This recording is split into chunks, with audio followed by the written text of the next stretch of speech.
In the world of magic, everything that disappears reappears. Now you see me now you don't movie की शुरुआत होती है एक show से जो हॉर्समैन का था और ये शो वो लोग 10 साल बाद कर रहे थे। जब वो स्टेज पर आए सब लोग बहुत खुश हुए। इस बार उनके साथ ईशा भी वापस आ गई थी जिससे ऑडियंस और भी ज्यादा एक्साइट हो गई। शो के बीच में एक आदमी ब्रैट उनका मजाक उड़ाने लगा। उसने बोला कि इनका जादू कोई खास नहीं है, कोई भी कर सकता है। तब बारटेंडर चार्ली और एक लड़की जून ने ब्रैट को समझाया कि ये लोग असली जादूगर हैं तो उनका मजाक बिल्कुल भी नहीं बनाना चाहिए। ब्रैट बोला कि ये लोग मेरे जितने पावरफुल नहीं हैं और मेरे जैसे अमीर आदमी को कुछ नहीं कर सकते। फिर हॉर्समैन ने अपनी नई ट्रिक्स दिखानी शुरू की। सब ऑडियंस को उनके कार्ड्स दिए गए और उन्होंने कार्ड्स बदलने के लिए कहा। एंड में एक लड़के को स्टेज पर बुलाया जाता है जिसका नाम बॉस्को था। मार्क ने बॉस्को को हिप्नोटाइज करके सुला दिया था और बताया कि अब वो लोग बॉस्को के अंदर घुसकर ट्रिक्स दिखाएंगे। अब बॉस्को के अंदर चारों हॉर्समैन की पर्सनालिटीज आ गईं और वो उनसे बात करने लगा। फिर बॉस्को ने ट्रिक्स दिखाने के लिए ब्रैट को चुना। बॉस्को को पता था कि ब्रैट क्रिप्टो का बड़ा डीलर है और उसने मिलियंस ऑफ डॉलर्स कमाए हैं। ये सब कुछ बॉस्को ब्रैट और उसके दोस्तों के फोन चुराकर पता चला था। ऑडियंस ये देखकर शॉक हो गई। बॉस्को ने सब फोन्स ऑडियंस में फेंक दिए और हवा में उड़कर ब्रैट को डराया। तब चारों हॉर्समैन वापस आ गए और ब्रैट को नीचे गिरा दिया। फिर हॉर्समैन ने ऑडियंस से कहा कि अपने कार्ड्स के ऊपर पानी डालें। तब उन्होंने देखा कि एक नए क्रिप्टो अकाउंट का नंबर आ गया है जिसमें सारे पैसे जो ब्रैट ने गरीब लोगों से चुराए थे हॉर्समैन ने ये पैसे वापस डिस्ट्रीब्यूट करके सबको अमीर बना दिया। फिर वो चारों गायब हो गए। ब्रैट स्टेज पर आया और उसे पता चला कि ये असली हॉर्समैन वहाँ पर थे ही नहीं, बस उनका प्रोजेक्शन दिख रहा था। ये पूरा शो असली में जून, चार्ली और बॉस्को ने किया था। ये लोग सीक्रेटली हॉर्समैन के नाम पर दी आई के लिए काम करते थे। फिर वो लोग अपने अड्डे पर आ गए। वहाँ चार्ली प्रोजेक्शन और इल्यूजन्स का एक्सपर्ट था, बॉस्को एक्टिंग करने में एक्सपर्ट था और जून किसी भी ताले को इजीली खोल सकती थी। जब चार्ली प्रोजेक्शन बंद कर रहा था तब असली डैन सामने आ गया। तीनों शॉक हो गए। उन्होंने बताया कि वो डैन और हॉर्समैन के बड़े फैंस हैं और अब भी कंफ्यूज है कि पुलिस उन्हें पकड़ नहीं पाई, लेकिन डैन ने उन्हें ढूंढ लिया। डैन ने कहा कि वो काफी टाइम से उन पर नजर रख रहा था और उनके काम से काफी इम्प्रेस है। वो वहाँ रैंडमली नहीं आया, वो तीनों के बारे में सब जानता था। तीनों अनाथ थे और एक रात न्यूयॉर्क में मिले थे। फिर उन्होंने डिसाइड किया कि अमीर लोगों को लूट कर गरीब को इंसाफ देंगे, इसलिए उनका ग्रुप बना और अब वो हॉर्समैन की आइडेंटिटी यूज करके काम कर रहे थे। डैन उनके काम से काफी इम्प्रेस हुआ। चार्ली खुश था क्योंकि वही बैकग्राउंड में सब चीजें डिजाइन करता था। डैन बोलता है कि असल में उसने तुम्हें खुद नहीं ढूंढा, उसे दी आई से एक कार्ड मिला था जिसमें तुम्हारी लोकेशन लिखी थी और तुम्हें चोरी के लिए सिलेक्ट किया गया था। कार्ड में पूरी चोरी की जानकारी भी थी। फिर डैन पूछता है क्या तुम लोग मेरे साथ चोरी करने के लिए रेडी हो? तब चार्ली ने कहा कि बाकी हॉर्समैन कहाँ हैं? डैन ने बताया कि कुछ साल पहले किसी वजह से वो लोग अलग हो गए थे, लेकिन शायद दी आई ने तुम्हें उनकी जगह सिलेक्ट किया है। बॉस्को ने पहले डैन का साथ देने से मना कर दिया, लेकिन बाकी लोग समझाने लगे कि डैन कोई आम आदमी नहीं है, वो हॉर्समैन से भी ज्यादा पावरफुल है, लेजेंडरी जे डैनियल एटलस। अगर वो साथ काम करेंगे तो बड़े अमीर लोगों को सबक सिखाया जा सकता है। बॉस्को ने ना चाहकर भी फाइनली हाँ कर दिया और चोरी का प्लान स्टार्ट करना था। फिर हमें अफ्रीका में वेरोनिका वैंडरसबर्ग दिखाई दी जो वैंडरसबर्ग कंपनी की मालिक थी। उसकी कंपनी दुनिया की रिचेस्ट कंपनीज में से एक थी जो अफ्रीका के डायमंड्स निकाल कर बेचती थी। वेरोनिका अपने टीम के साथ नए डायमंड दिखा रही थी और उन्हें महंगा बेचने की प्लानिंग कर रही थी। तब चैड नाम का आदमी बोलता है कि डायमंड की प्राइस ज्यादा नहीं बढ़ानी चाहिए क्योंकि मार्केट में ऑलरेडी वैल्यू हाई है और इसका गलत फायदा उठाना सही नहीं होगा। तब वेरोनिका ने एक डायमंड चैड के मुंह के अंदर रख दिया और बोला कि अगर तुमने गलती से भी ये डायमंड निकल लिया तो तुम मर सकते हो। फिर उसने पूछा क्या तुम इसके लिए ज्यादा पैसे देने के लिए रेडी हो? चैड ने डायमंड को अपने मुंह से निकाल दिया। वेरोनिका ने बोला कि पहले इसका प्राइस एक लिमिट में था, लेकिन चैड इसके लिए कोई भी कीमत देने को रेडी हो गया। इसी तरह वो अपने बिजनेस में भी किसी भी हद तक जाने को रेडी है।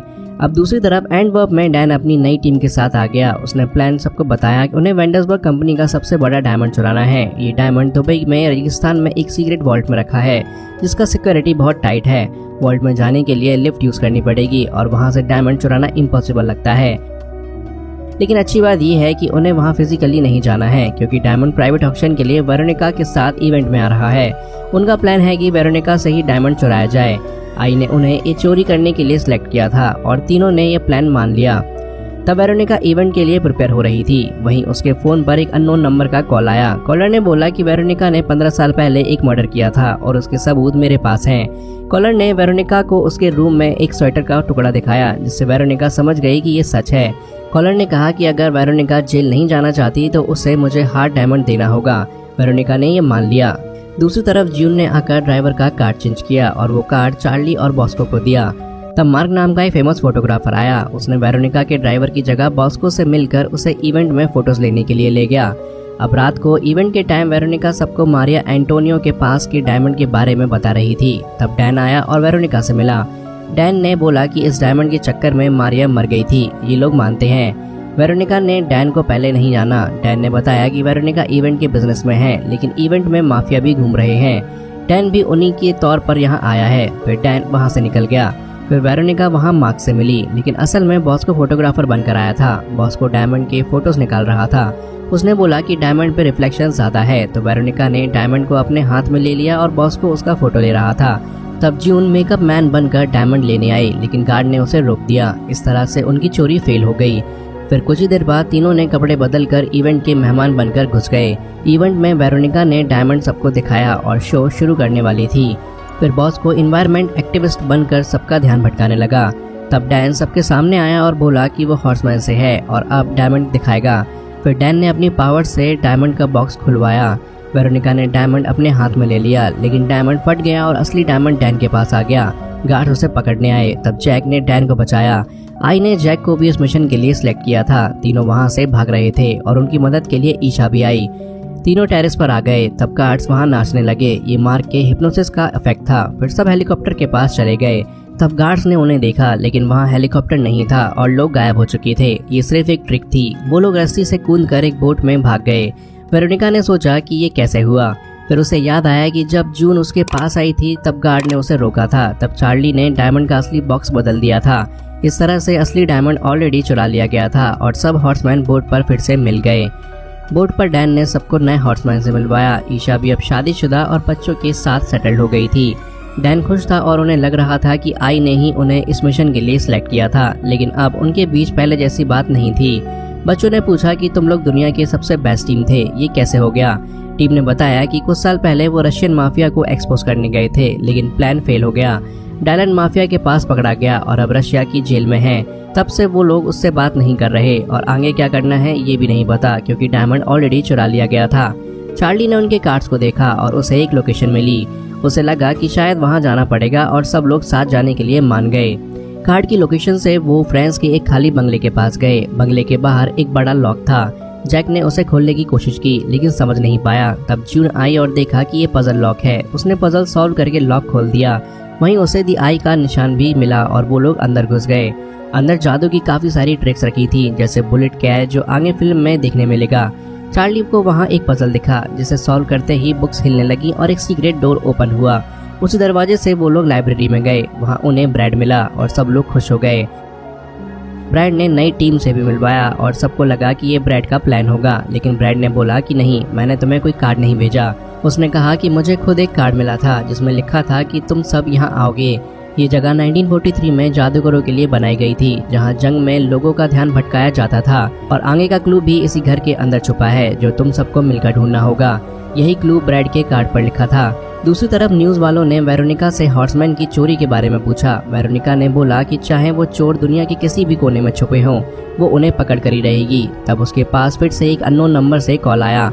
वेरोनिका ने बोला कि तुमने हॉर्समैन से डायमंड चुरवा लिया है। कॉलर ने कहा कि मैं उन लोगों को नहीं जानता, लेकिन तुम वापस डायमंड हासिल करो।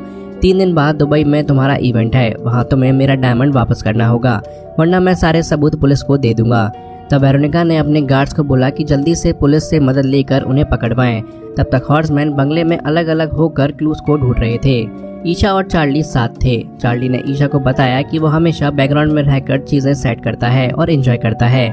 ईशा ने बोला कि पहले वो भी बैकग्राउंड में डैन के पीछे काम करती थी, लेकिन स्टेज पर आना एक असली जादूगर की पहचान है। फिर वो लोग मिरर हाउस में गए, लेकिन वहाँ क्लू नहीं मिला। तब बॉस्को और डैन आगे बढ़ रहे थे। वो एक ऐसे रूम में गए जो पूरा उल्टा था और वहाँ उन्हें एक पेंटिंग मिली जिससे पूरा रूम घुमाया जा सकता था। जून और जैक को एक रूम मिला जिसमें उनकी साइज बदलने का इल्यूजन था, लेकिन वहाँ भी क्लू नहीं था। फिर डैन और बॉस्को बाहर आए और दोनों अपने आप को एक दूसरे से बेटर जादूगर समझते थे। दोनों पत्तों की ट्रिक्स दिखाने लगे और पत्तों को डायमंड में बदलने का जादू दिखा रहे थे। वहाँ पर बाकी जादूगरों ने भी उनको ज्वाइन किया और वहाँ पर एक काफी अच्छा कंपटीशन हुआ। वहीं चार्ली ने एक पेंटिंग देखी जो वहाँ नहीं होनी चाहिए थी। चार्ली ने उस पेंटिंग को चेक किया और वो नकली निकली। पेंटिंग के पीछे क्लू मिला, कुछ पेपर्स। वो पेपर्स वेरोनिका के पिता पीटर वैंडसबर्ग के खास डॉक्यूमेंट्स थे। उन्होंने वर्ल्ड वार 2 के टाइम डायमंड कंपनी खोली थी और बाद में दुनिया के सामने डायमंड बिजनेस किया, लेकिन उसके पीछे माफिया के पैसे हैंडल होते थे और अब वेरोनिका वो बिजनेस चला रही थी। तब बॉस्को को ऑनलाइन पता चला कि 15 साल पहले वेरोनिका की मां ने सुसाइड किया था और उसकी नौकरानी कार एक्सीडेंट में मारी गई, जिसमें उसका बेटा भी था। तब पुलिस भी आ गई और ऑफिसर्स ने उन्हें पकड़ने की कोशिश की। सब लोग अलग अलग रूम्स में जाके पुलिस को चकमा दे रहे थे। ब्रैड को ऑफिसर्स ने पकड़ लिया, लेकिन ब्रैड गायब हो गया। ऑफिसर ने ब्रैड पर गोलियां चलाई जो असल में लग भी गईं। तब ऑफिसर ने मार्क, जैक और जून को पकड़ लिया। बाकी चारों बेसमेंट में गए। वहां उन्हें ब्रैड मिला जो घायल था और मरने वाला था। सब लोग दुखी हो गए और ब्रैड वहां से चल भी नहीं सकता था और उसने सबको बोला कि वेरोनिका को दुनिया के सामने एक्सपोज करो, क्योंकि वो उसके पिता की तरह माफिया का ब्लैक मनी का बिजनेस चला रही थी। अब सब लोग मान गए और ब्रैड वहीं पर मर गया। फिर वो लोग बाहर आए और अब उन्हें अपने साथियों को बचाना था, लेकिन पुलिस स्टेशन नहीं जा सकते थे क्योंकि ऑफिसर्स ने उन्हें देख लिया था। लेकिन ईशा के पास एक आइडिया था। वहीं दूसरी तरफ जेल में वेरोनिका मार्क से मिली। मार्क को वेरोनिका के बारे में सब पता था। वेरोनिका ने बताया कि उसके पिता को बचपन में जादू काफी पसंद था और वो उसे इम्प्रेस करने के लिए नए ट्रिक्स दिखाते थे। वेरोनिका ने वो ट्रिक्स खुद से सीखने स्टार्ट की, लेकिन उसे जादू बेकार और बोरिंग लगा, इसलिए उसे जादू से नफरत है। मार्क ने कहा वेरोनिका के डैडी इश्यूज हैं क्योंकि उसके पिता ने उस पर और उसकी मां पर ध्यान नहीं दिया था। शायद इसलिए वेरोनिका की मां ने सुसाइड किया और हो सकता है कि वेरोनिका के पिता उसकी काम वाली पर ध्यान देते थे। वेरोनिका ये सुनकर भड़क गई और वहाँ से निकल गई। तब ऑफिसर्स ने एक बुढ़िया को पकड़ लिया जो बेवड़ी थी, यानी कि नशे करती थी। वहाँ जाते वक्त बुढ़िया ने रास्ते में दारू गिरा दिया और गिर पड़ी। उसका हाथ भी टूट गया था। तब ऑफिसर मदद के लिए बाहर आ गया। तब बुढ़िया अंदर गई और जैक को उसने आजाद कर दिया। बुढ़िया असल में ल्यूला थी। जैक को ये देखकर खुशी हुई क्योंकि ये ब्रेकअप के बाद पहली बार मिले थे। फिर ल्यूला ने मार्क को भी आजाद कर दिया। मार्क थोड़ी नाराज थी क्योंकि चोरी ल्यूला के बिना स्टार्ट हुई थी। अब सब बाहर आए। गार्ड्स उन्हें पकड़ने आए, लेकिन ल्यूला ने गिराई हुई दारू से आग लगा दी। सब जून को छोड़कर वहां से निकल रहे थे, लेकिन जून को बचाते वक्त मार्क को वेरोनिका के गार्ड्स और पुलिस ने पकड़ लिया। तब तक टीम वापस आ गई, लेकिन मार्क को पीछे छोड़ने के चलते सब दुखी थे। लीला नाराज थी क्योंकि आई ने उसे मिशन के लिए नहीं बुलाया था। ईशा ने माफी मांगी क्योंकि वो दोनों बेस्ट फ्रेंड्स थी और ये सुनकर डैन चौंक गया। चार्ली ने ऑनलाइन देखा कि वेरोनिका दुबई में F1 रेसिंग में गई है क्योंकि उसकी टीम रेस में हिस्सा ले रही है। डैड ने कहा कि अच्छा है, हम वहां जाएंगे, डायमंड्स वापस करेंगे, मार्क को छुड़ा लेंगे और अब कोई खतरा नहीं होगा। तब चार्ली ने कहा कि तुम लोग हॉर्समैन हो, दुनिया के बुरे लोगों को सबक सिखाते हो। हम लोग अनाथ रहे, लेकिन तुम्हारे साथ मिलकर परिवार जैसा फील होता है। लेकिन अब तुम असली काम छोड़कर भाग रहे हो। तुम्हें वेरोनिका को सबक सिखाकर दुनिया को सुधारना चाहिए। डैन को यह सब सुनकर खुशी हुई और वो लोग वेरोनिका के सच को दुनिया के सामने लाने के लिए रेडी हो गए। फिर वो लोग दुबई के लिए निकले और मिलकर एक प्लान बना लिया। 2 दिन बाद दुबई में एक इवेंट शुरू हो गया। हॉर्समैन ने अनाउंस किया कि आज रात वो डायमंड असली ओनर को वापस करेंगे। सब लोग खुश हुए। वेरोनिका अपनी न्यू कार शो कर रही थी। तब हॉर्समैन वहां आ गए और वेरोनिका उन्हें अपने साथ लेकर शो में चली गई। अब 3 बच्चों ने रिपोर्टर्स बनकर आगे बढ़कर फेक आईडी दिखाई और बोला कि वो फोटोग्राफर्स हैं और वेरोनिका ने कार के फोटोज लेने उन्हें भेजा है। तब तक हॉर्समैन वेरोनिका के साथ थे। फिर उन्होंने डायमंड वापस कर दिया। वेरोनिका ने चेक किया, डायमंड असली था। फिर उसने मार्क को छोड़ दिया और वो अपनी टीम के साथ मिला। वेरोनिका ने कहा कि मैंने तुम्हारा दोस्त वापस कर दिया, अब जाओ पार्टी एंजॉय करो। लेकिन तब बॉस्को ने वेरोनिका की कार चुरा ली और वहां से निकल गया। वेरोनिका समझ गई कि ये हॉर्समैन का काम है। हॉर्समैन वहां से गायब होने की ट्रिक से निकल गए, लेकिन वेरोनिका ने ट्रिक में बदलाव कर दिए और उन्हें एक बॉक्स में कैद कर दिया क्योंकि उसे पता था कि वो लोग ऐसा करेंगे। अब वेरोनिका 5 हॉर्समैन को मारने वाली थी। उसने बॉक्स के अंदर रेत गिराना स्टार्ट कर दिया और फिर वहां से निकल गई हॉर्समैन को बिना मारे। अब सब लोग सोच रहे थे कि आजाद कैसे हों। तब ईशा को एक जादूगर की ट्रिक याद आई जिसमें रेत पानी के साथ हैवी हो जाता है। ऊपर पाइप दिखा और जैक ने अपनी बेल्ट से पाइप तोड़ दिया। पानी नीचे रेत में मिक्स हो रहा था। तब वेरोनिका आगे बढ़ रही थी और उसे अननोन नंबर से कॉल आ गया। कॉलर ने बोला कि वो डायमंड वर्ल्ड के अंदर है और वो वहां वेरोनिका का वेट कर रहा है। वेरोनिका ने डायमंड के बदले अपने सबूत का सौदा कर लिया। अब दूसरी तरफ ऑफिसर ने बॉस्को को घेर लिया। बॉस्को ने गाड़ी से टकराकर ऑफिसर्स को कंफ्यूज किया। ऑफिसर्स ने आके उसे अरेस्ट किया, लेकिन बॉस्को ने हथकड़ी खोलकर ट्रिक्स दिखाई और गार्ड्स को मारकर आजाद हो गया। तब तक बॉक्स में काफी पानी भर गया। ईशा नीचे आई और अपने रिंग से ग्लास तोड़ना स्टार्ट किया और बाकी लोग ग्लास को तोड़ने में मदद कर रहे थे। ग्लास टूट गया और सब लोग आजाद हो गए। बाल बाल बचने के बाद सब काफी खुश हुए। रेगिस्तान में वेरोनिका अपने वॉल्ट के पास आई। वहां लिफ्ट के पास गार्ड से गन लेकर नीचे आई। तब उसे अननोन आदमी मिला जो असल में चार्ली था। चार्ली ने बोला कि मेरे पास कोई सबूत नहीं है, मैं खुद ही सबूत हूँ। वेरोनिका समझ गई कि चार्ली उसके पिता का नाजायज बेटा है। वेरोनिका ने माँ की सुसाइड का बदला लेने के लिए चार्ली की माँ, जो कि काम वाली थी, उसे मारने की कोशिश की थी, लेकिन माँ मर गई और चार्ली बच गया। चार्ली अब वेरोनिका को बर्बाद करना चाहता था और कंपनी का भी हिस्सा चाहता था। वेरोनिका ने चार्ली को गोली मारने की कोशिश की, लेकिन चार्ली ने बुलेट कैच कर ली।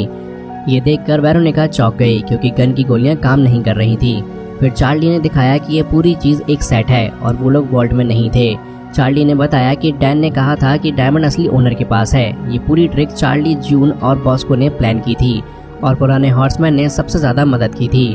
अब सब लोग स्टेज पर आए और वेरोनिका अभी भी टेंशन में थी। तब चार्ली ने सबके सामने सच बताया कि उसके पिता के 2 बच्चे थे, पर वेरोनिका ने सोचा कि वो उसे मार चुकी है, लेकिन चार्ली बच गया था और बचपन से ही उसने मेहनत करके पूरा प्लान बनाया था। उसको हॉर्समैन और आई के बारे में भी सब कुछ पता था। चार्ली ने ही आई के नाम पर सब हॉर्समैन को कार्ड भेजे थे ताकि वो उसके प्लान का हिस्सा बन सके। पेंटिंग के पीछे जो क्लूज थे वो भी चार्ली ने ही छुपाए थे। सालों की मेहनत के बाद उसने वेरोनिका से बदला लिया। वेरोनिका कार में बैठी थी और उसकी कार को चलाने वाला भी चार्ली का ही आदमी था और वो कार को लेकर सीधा एक ट्रक में चला गया। फिर वो सब लोग उस वॉल्ट के पास आए जो असली नहीं बल्कि एक फेक जगह थी। वहाँ की रेत की वजह से वेरोनिका कुछ देख नहीं पा रही थी। उसने गार्ड से गन ली, लेकिन वो गार्ड बॉस्को का बंदा था और गन भी नकली थी। इस पूरे फेक सेटअप की वजह से वेरोनिका वर्ल्ड के फेक वर्ल्ड में फंस गई। फिर ऑफिसर्स आए और वेरोनिका को उसके क्राइम्स, मर्डर वगैरह के इल्जाम में अरेस्ट करके ले गई। आखिर में चार्ली ने सबको बताया कि ये डायमंड्स उसके पिता के नहीं बल्कि अफ्रीका के गरीब मजदूरों के हैं, इसलिए अब वो सारे डायमंड्स बेचकर पैसा उन मजदूरों को देगा और अब से ये लोग माफिया का कोई भी ब्लैक मनी बिजनेस नहीं करेंगे। सब लोग बहुत खुश हुए और हॉर्समैन भी चार्ली की तारीफ करने लगे। अब सब लोग हॉर्समैन बन चुके थे। अब एक हफ्ते बाद चार्ली के अड्डे पर सब एंजॉय कर रहे थे। मार्क और जैक भी खुश थे क्योंकि चार्ली भी वेंडर्सबर्ग था, काफी अमीर था और लड़कियां नया मैजिक गर्ल्स ग्रुप बनाने के बारे में सोच रही थी। तब जैक ने लीला को फिर से प्रपोज किया और दोनों ने किस किया। सब लोग खुश हुए। तब उनके पास एक पार्सल आया। पार्सल खोलकर उन्होंने देखा कि वो एक पजल था। जैक ने पजल सॉल्व किया और सामने एक होलोग्राम आया जो असल में डायलन का था। सब लोग शॉक्ड हो गए क्योंकि उन्हें लगा था डायलन रशिया के जेल में है। डायलन ने कहा कि वो मिशन पर था, इसलिए उनको झूठ बोलना पड़ा। डायलन ने बोला कि तुम्हारी नई ट्रिक से मैं खुश हूँ और नए बच्चे अभी द आई का हिस्सा है, और उसने ये भी बताया कि एक नए मिशन के दौरान उसको सभी की मदद चाहिए। और इसी के साथ now you see me now you don't movie की कहानी यहीं पर खत्म हो जाती है।